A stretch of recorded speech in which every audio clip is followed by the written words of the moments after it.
Hey parents, and welcome to the Nurturing Parent Podcast. Also, welcome to part 3 to our series.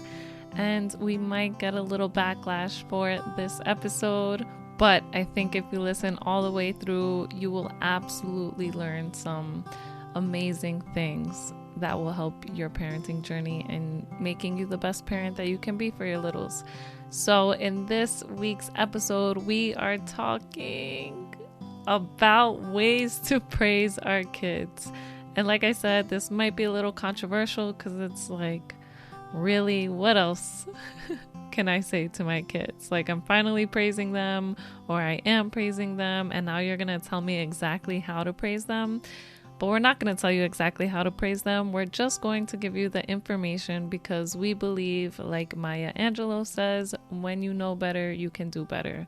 So we hope that this episode is extremely informative to you. It has been for me, and we hope you enjoy. So without further ado, let's dive into this episode. Hey, Mama. Welcome to the Nurturing Parent Podcast. Do you want to end the constant battles for bath time? Do you find yourself emotionally exhausted at the end of the day? Do you wake up with big hopes for a smooth day of fun with your little ones, only to face an early morning meltdown because you peeled their banana the wrong way? Silly you. Silly you. Hey, I'm Serena. I'm a mama of 2 little ones, and as a new mama, I constantly questioned myself.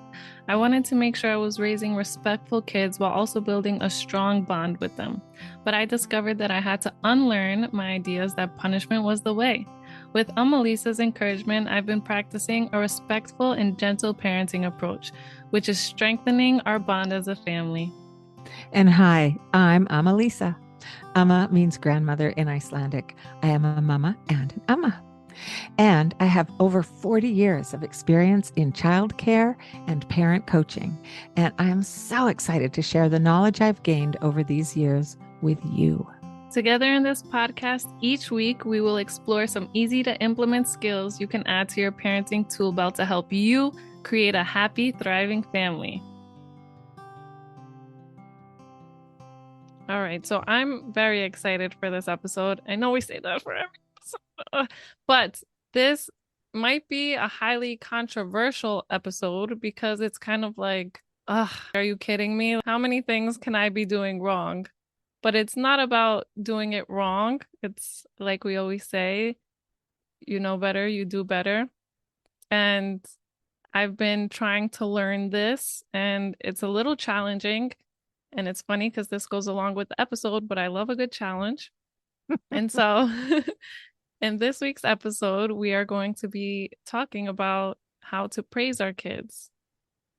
And what does that mean? Well, I know usually, and it's pretty easy to go to saying, good job, wow, what a beautiful piece of art you made. I don't know. I don't even know how to explain this. Amma does a better job at that, but I'm excited for Amma to dive into it. Good job. That's beautiful.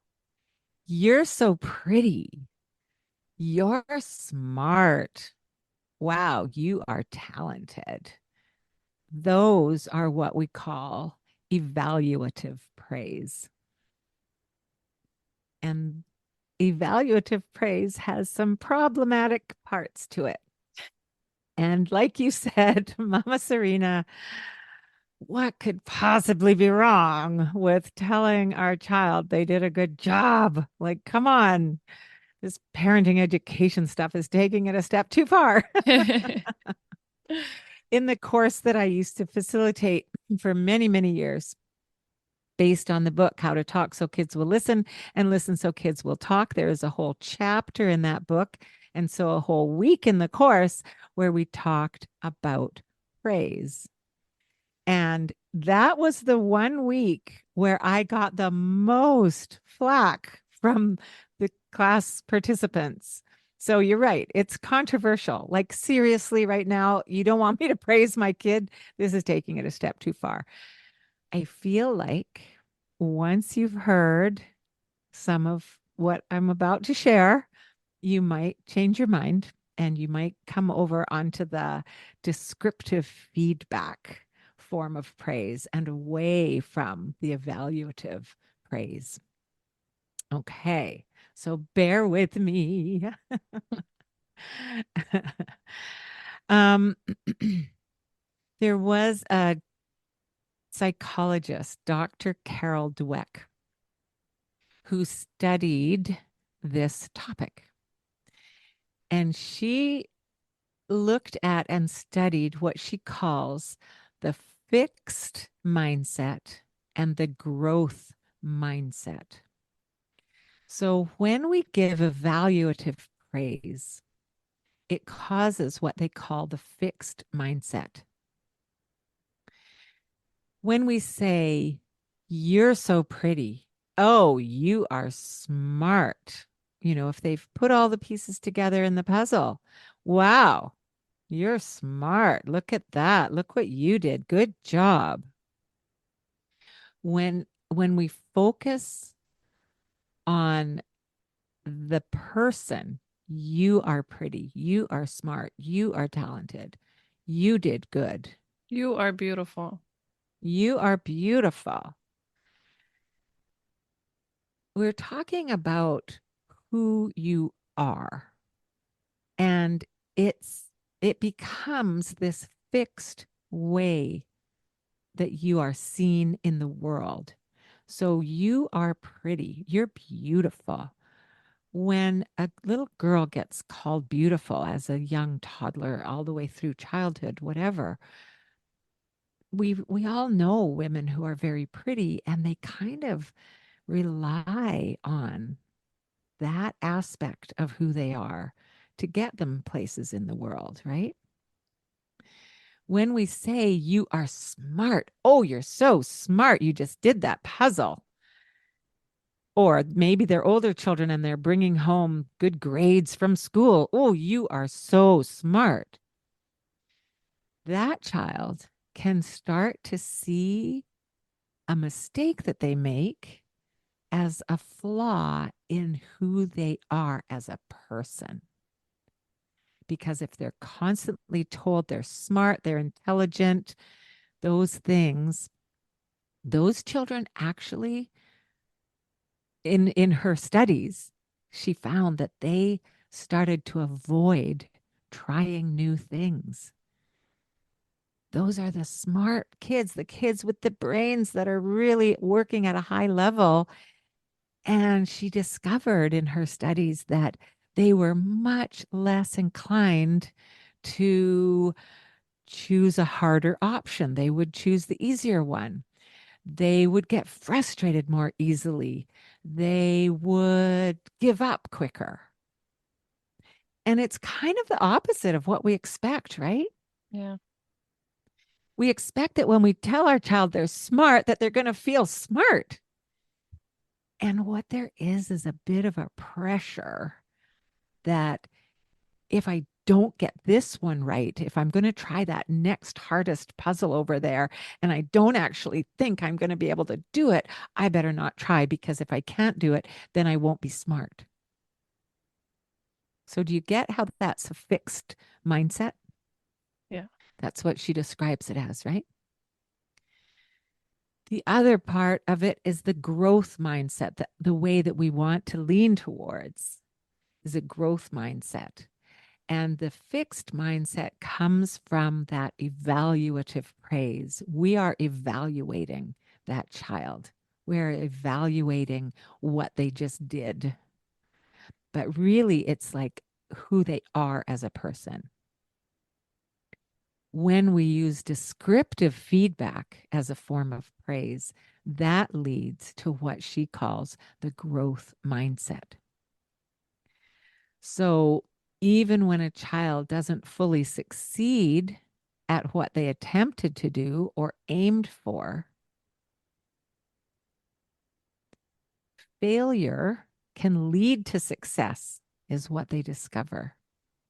Weakness can lead to strength. If they're trying to climb up this rock face, I remember being at a beach with my younger grandson when he was 3 or 4. And there's this little rock face, and it had lots of jutting out rocks, and he loved climbing. And so he was climbing up this rock face, and he gets to places that are challenging, and he doesn't know if he can do it, and he calls out to me, and he's like, I'm a help, I'm a help. And I'm like, oh, you're wondering where to put your foot next, or you're wondering where your hand should go. That takes some observation. That takes some strategy. And it looks like it's taking a lot of effort. So by describing what I'm seeing him do, he can take that weakness that he's feeling and turn it into a strength. And he did. He was like, okay. I could just see the cogs in his little brain going. He's like, okay, I can put my hand up there and I can put my foot over here. And then he got up to the top and he said, I did it. I did it. I said, you did it. You totally did it. You used your persistence and you used your strategy and you used the effort it took to get to the top. And what that does is that gives a child the fact that he has persistence in him, the fact that he can use strategy, the fact that he can put effort in and succeed. He'll bring those skills to another situation. If he's trying to do a puzzle that's harder than the puzzle that he did last week, he can use strategy. He can be persistent, use perseverance. He can use effort, right? It So kind that of, they're interchangeable. yeah, it kind of sounds just like labeling. So if you said, wow, you're strong or something, then that doesn't give him the clues that he needs to get through the next obstacle. Whereas if you're saying you're persistent, you can observe, those are giving him the cues of what he needs to succeed the next time he comes in and faces an obstacle. That Exactly. You hit it the nail on the head. Yeah. Yes. And so, what we'll do here, we'll just look at this fixed mindset versus growth mindset. Now, I've laid the stage for that. And then I'll lead that into here are a few things you can put into practice if you want to go down this path. And basic how to's. And then, so when we go, just going back to that fixed mindset, evaluative praise, one thing that it does is good job, is it takes away intrinsic motivation. Our children start seeking praise from us. Did I do good? Did I do good? Am I pretty? Was I smart? Look at, I finished the puzzle. Was I smart? They might not ask in those words, but they're constantly asking. I know you know what I'm talking about because almost all children do. yeah, and that I've been hearing this a lot too is now when kids go away to college, they need to call their parents just to probably get that reassurance, but to really make decisions because that's Yes. just like what you're explaining. They're looking back at their parents for that reassurance instead of having some other word that's escaping me right now, but the ability to feel confident in their decisions. Yeah, their self-confidence for sure.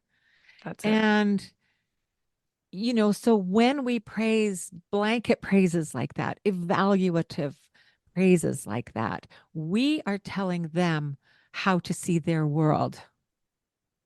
We are telling them how to see themselves. You are this way because I see you this way.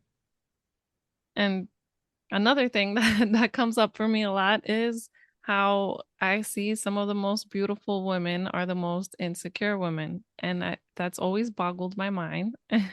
And so it makes sense when we apply it to this, because if you're told you're beautiful, you're beautiful, you're beautiful, and that's what you're labeled, and that's who you see yourself as, you're a beautiful person.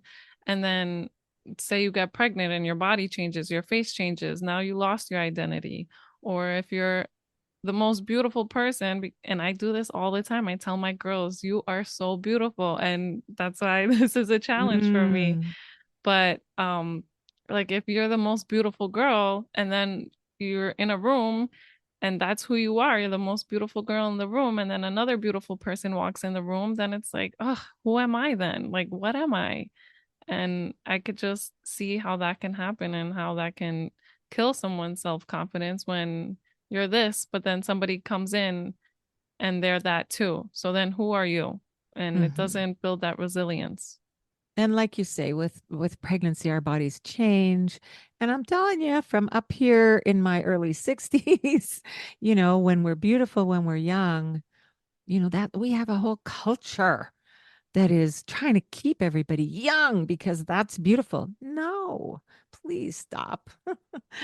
Let's learn to honor all the phases of life and all the changes, and that physical beauty is not the thing to lean on, That's not right? who you are. Yeah. It's not who you are. And that fixed mindset when we praise, even if we're saying you're so smart, then the fixed mindset is I'm smart, but there's no way to grow with that. If I'm smart, I can't do something I'm going to fail at because then I'm not smart, right? That's the, oh, Mm-hmm. yeah. So when we give them that external praise, that external motivation, our child will look for more ways to get praise and to get validation. So it's always outside of themselves, right?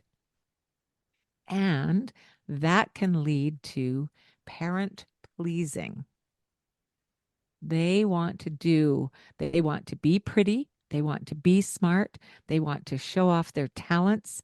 They want to do a good job all the time. And they'll do whatever they can to parent please, to get that validation. And sadly, that then leads to relationships where they become the people pleaser and they're not taking care of their own sense of self and their own person. Being a people pleaser in adult relationships can be extremely problematic in, to put it lightly. Depends how deep it is. Um, so praising what a child did to get where they are, that descriptive feedback. I see the persistence that it's taking to put those puzzle pieces together. Oh, that takes some effort. That takes perseverance. We're giving them those facts, like with my example of the rock wall climbing. Um, and that gives our child the insight into what caused the success that they felt when they put that last piece in and they finally mastered this puzzle. That feeling of success. Now they have some pieces of how they got there.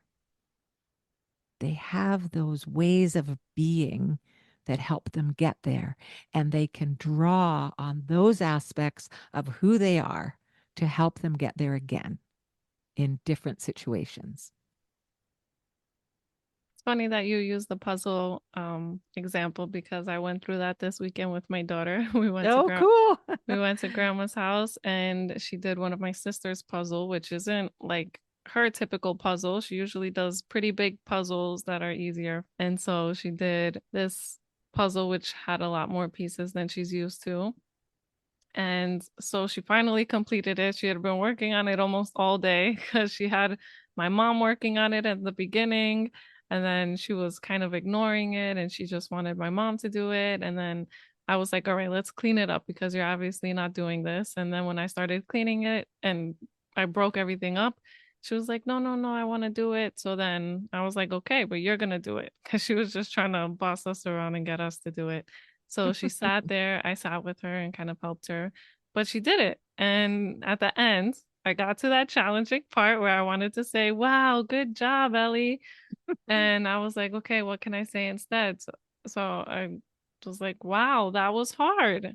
That was hard, and you were able to figure out where to put all the pieces. Amazing. That's amazing, Ellie. You can do hard things.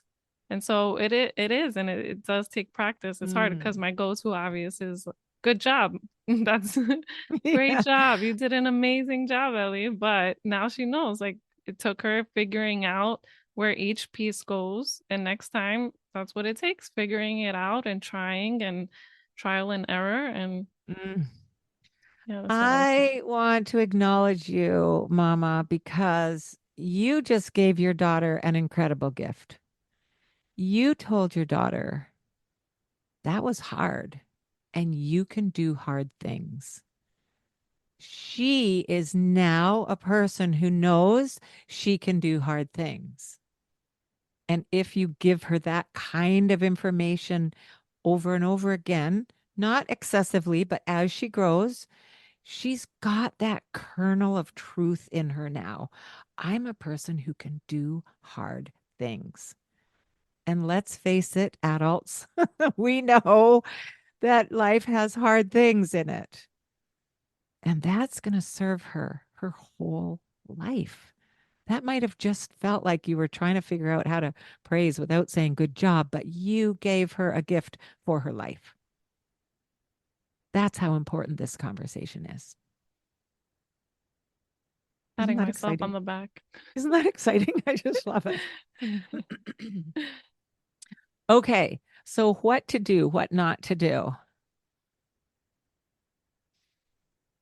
Let's start with the what not to do's and end with the what to do's. What not to do? There's something called inflated praise. Your child comes up to you with a scribbly page of, color and says, "Look at my picture." And you say, "You did an amazing job." Inflated praise, right? This is just an example.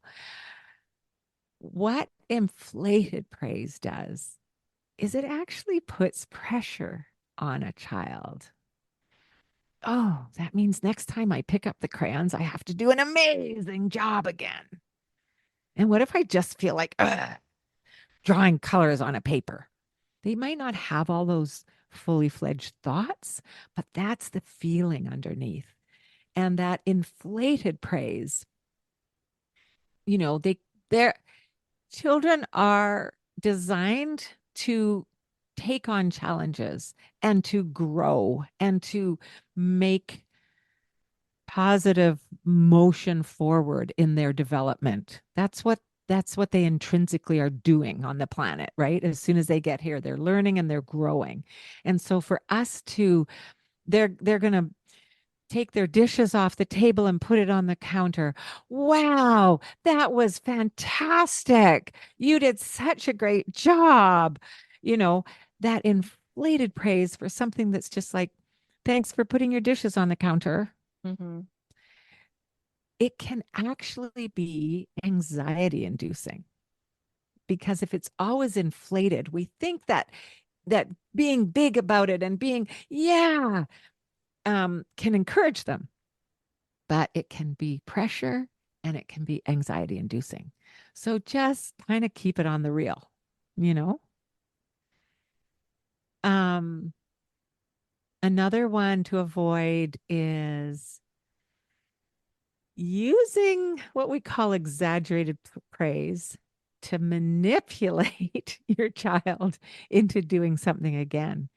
You did such a good job clearing those plates off the table. Oh, that was amazing. Because what you really are saying is do it again tomorrow.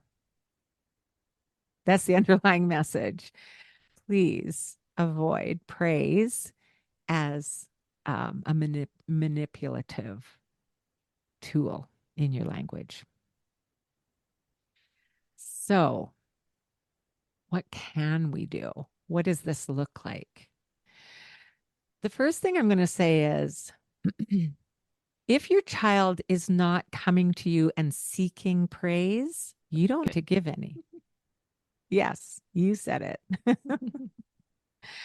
um, Dr. Maria Montessori says a child's inner drive gets diminished when we interfere with their process with our praise. I'm going to read that again. A child's inner drive gets diminished when we interfere with their process with our praise. We parents and grandparents and caregivers often interfere way more than we need to. And by interfere, I mean just plopping into their world constantly with things that we say, right? And that's really incredible if you hear that their inner drive gets diminished. Sometimes we praise because we don't know what else to do, and we think we should be doing something. And sometimes actually just being witness to your child's growth and their development is really all they need. Their development is natural and normal. So let's get ourselves out of the way.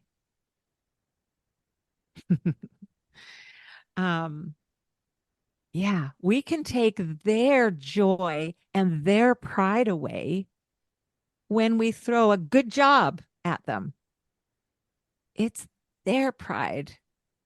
Let them have it. We don't need to throw the good job at them. It's a really interesting kind of mind twist to get yourselves around, but I really encourage you to think deeply about that piece right there. It is interesting and it is mind-boggling because we probably didn't grow up with that. Like we are No. all used to and programmed to say, "Good job, amazing, awesome," Yeah. and Yeah. this And we this do it is with each different. other all the time too, Yeah, right? Yeah. yeah. It is very different.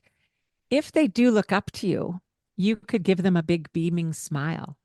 You could give yourself a little hug of excitement for them from a distance. You know what I mean? Like just give it to them in a nonverbal way, even, or like a wide-eyed kind of look. If she looked up at you when she had done that puzzle, if you were a little distance away or you hadn't been right there with her, that kind of situation, and she look up at you with that big beaming, "Look what I just did, Mama." You could be like, the wide eyed, the open mouth, and let her praise herself.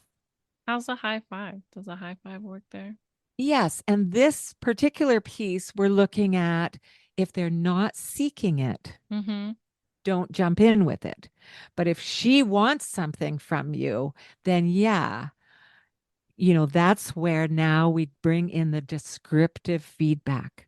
I see a really excited look on your face. You're feeling pretty good about just finishing that puzzle. That puzzle took a lot of time to master, and you mastered it. And then that took whatever that took, some perseverance, that took some strategizing, that, all those words of what you saw her do, right? And if she comes up to you and she wants a hug or she wants that high five, or say, "Hey, want a high five for all the effort that you put in? Here's one coming at you." Sure. And that first piece was not throwing it into their space all the time. Yeah.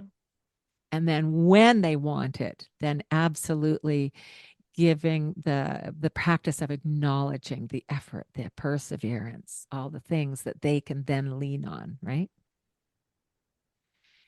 This puts the focus on the things that they can change, things that they have control over.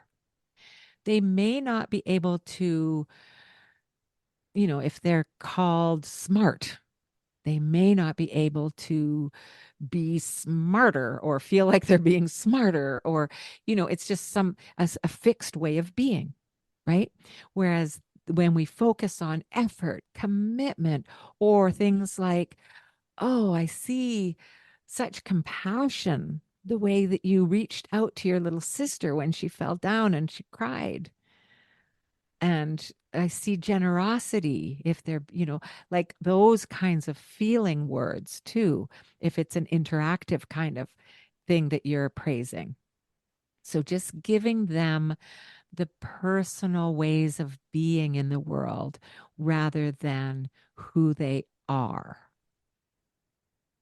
You see that difference there?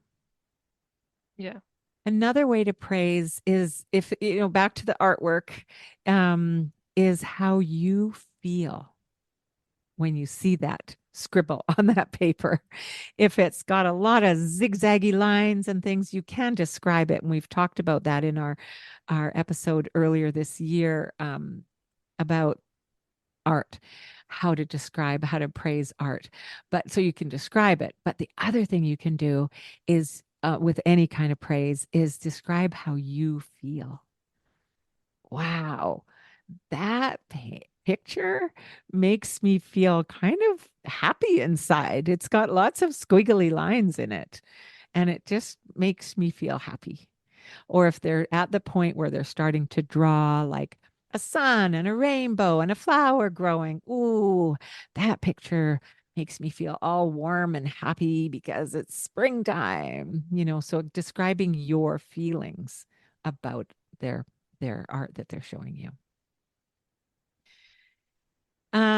One thing to look at is what to do if a child is frustrated because they're not succeeding the way they want to. So we could use that puzzle experience as an example. And they say, "Mommy, I can't do it." Oh, no. I'm like, oh, and they're upset and they're frustrated. Oh, yeah. Sometimes it takes such a lot of effort to master something. And this puzzle is really, really challenging. Let's see what you did. And if they're too frustrated in the moment, don't come with this one right now. Say, well, sometimes when I'm frustrated, it really helps me to walk away from what I was frustrated about and come back to it fresh a little while later. So sometimes that's how I deal with things if I feel frustrated. And I see that you were trying and trying and you were putting in all this effort and it still wasn't going the way you wanted it to go. And sometimes learning a new skill takes a while and it takes repeated effort. So I know that with your determination and your perseverance, you'll get there. And it might not be today, and that's okay, right? So you can acknowledge the frustration and you can acknowledge what you've seen them already put in to that activity, to what they're trying to master there. And then the last one I want to talk about, as far as what we can be doing that can be helpful, is modeling. Always come back. Are you modeling perseverance despite obstacles in your life? Are you modeling quick to get frustrated and feel like a failure every time something doesn't go the way you wanted it to go? Are Putting you yourself modeling? down. Yes. Are you modeling trying new things? Are you modeling learning from your mistakes? So that's a big piece. It's always a big piece. They are our little expressions in small bodies of what they see, right? When we point our praise to their behavior or attitude, they have something that they can repeat. They can pull that back, they can pull it out in another situation. When we praise generally and evaluate, they may have no clue how to repeat their success, what they did do, or what to focus on. But when we praise the behavior or the attitude, when we describe, give that descriptive feedback of the behavior that we see, the attitude that we see, those emotions behind it, then we're giving them the tools to repeat that and find success further down the road. And there you go. Anything else for you, Mama Serena, with this mind-boggling conversation? Yeah, I mean it is a challenge, and that's just what I wanted to say is that it is a challenge, but Mm-hmm. you can do hard things. So go for it. Try it. See how it Yeah. works. And Yeah. yeah. I hope these Awesome. last two episodes where we're telling you things to avoid, phrases to avoid, and now praises to avoid. Um, Yeah.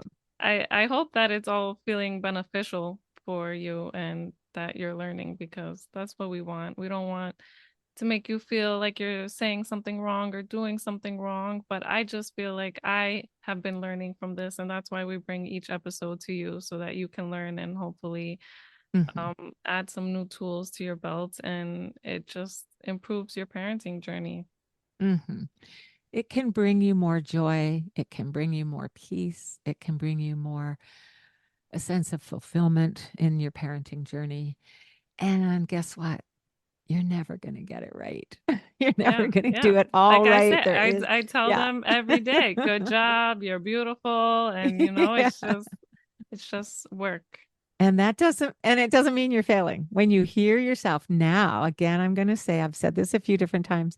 When you hear yourself jumping to good job or, oh, you're so smart or any of those, when you hear yourself, that's the first step to changing your behavior is awareness that you want to change it, that you see that there is a way that can be more helpful for your child in their lifetime. So have fun with it. Don't beat yourselves up. Just be gentle with yourselves and be gentle with your children and your partners and everybody, and know that we love you all the way through. Okay, so Alma taught us a lot in this week's episode, and it really hit harder for me the second time I listened to it while I was editing, and that's why I give you my gems. But if you have to listen to it again, I suggest that you do so if need be, because I think she really gave some very valuable information in this.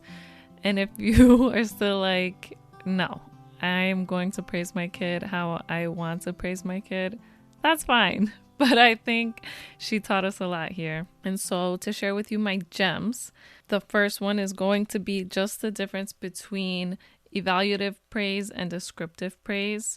And I think we can come to the same conclusion, is that evaluative praise is going to create a fixed mindset.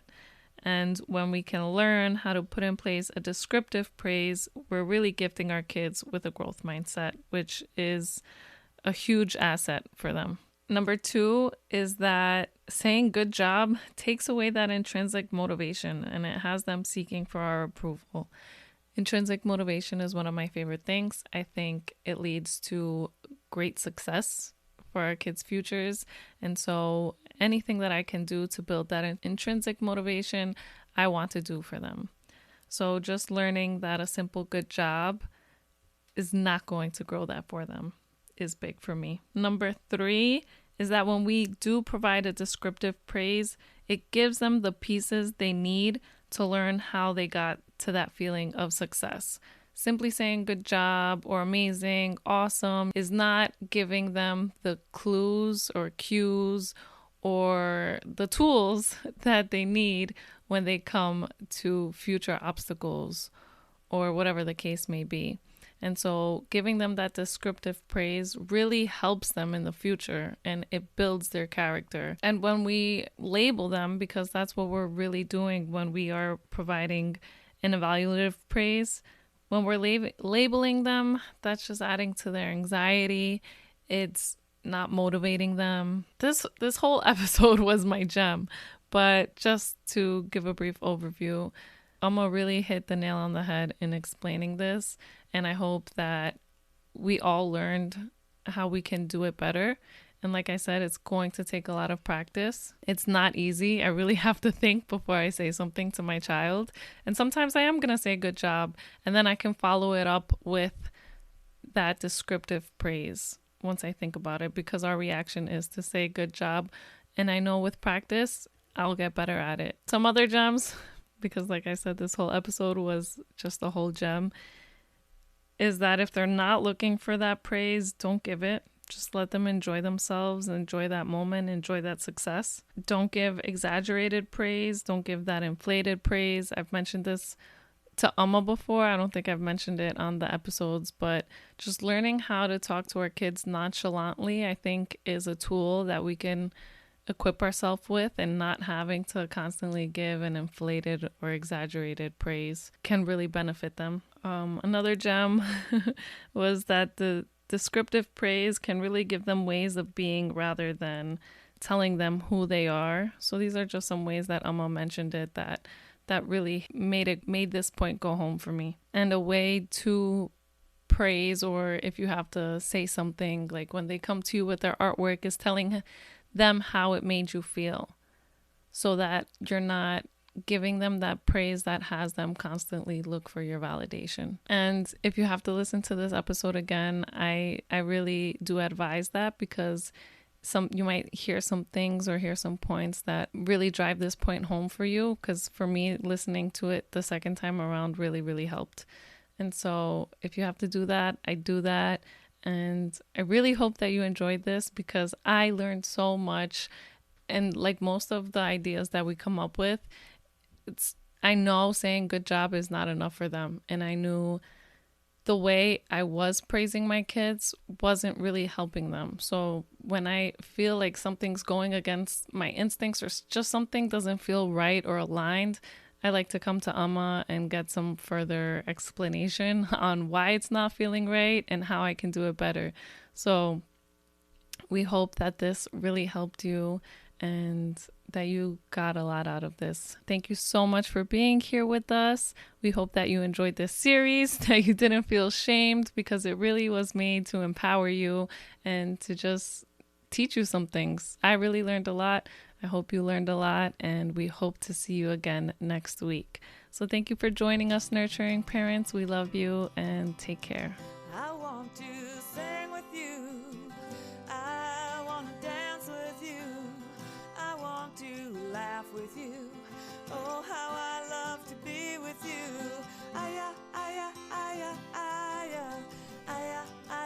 I do.